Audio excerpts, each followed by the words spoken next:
बारवाड तालुका निपाणी येथील दूधगंगा व वेदगंगा नद्यांचा संगम झाला असून या नदी संगमावर फार वर्षापूर्वी घाट बांधण्यात आला आहे। पण आज या घाटाची दयनीय अवस्था झाली असून ग्रामस्थांनी व धुणे धुण्यासाठी जाणाऱ्या महिला वर्गाला फारच अडचणीचे होत आहे। त्यामुळे या घाटाची दुरुस्ती होणे गरजेचे आहे।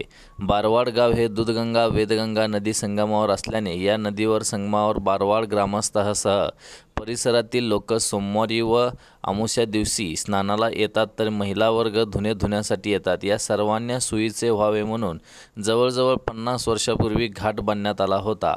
त्यामुळे या नदी संगमावर नेहमीच गर्दी असायची। मात्र गेल्या काही वर्षापासून या घाटाची बिकट अवस्था झाली आहे। या घाटाचे बुरुज कोसळून पाण्यात पडले आहे, तर घाटावरील सर्व दगडे निघाले आहेत। त्यामुळे या घाटावरून स्नान करण्यासाठी व धुणे धुण्यासाठी महिलांना तारेवरची कसरत करावी लागत आहे। हा घाट म्हणजे या नदी संगमाची शान आहे। या घाटावर पुरातन महादेव मंदिर असून स्नान झाल्यावर सर्व लोक या महादेवाचे दर्शन घ्यायचे, पण घाट नादुरुस्त झाल्याने घाटावरील गर्दीच कमी झाली आहे। या घाटाच्या बदल्यात नजीकचा दुसरा घाट 5-6 वर्षापूर्वी बांधण्यात आला आहे, पण हा घाट निरुपयोगी ठरला आहे। तेव्हा समाधानतेने या घाटाकडे त्वरित लक्ष देऊन हा घाट दुरुस्त करून होणारी गैरसोय दूर करावी अशी मागणी होत आहे। बारवाडहून नवा महाराष्ट्रासाठी प्रशांत कांबळे।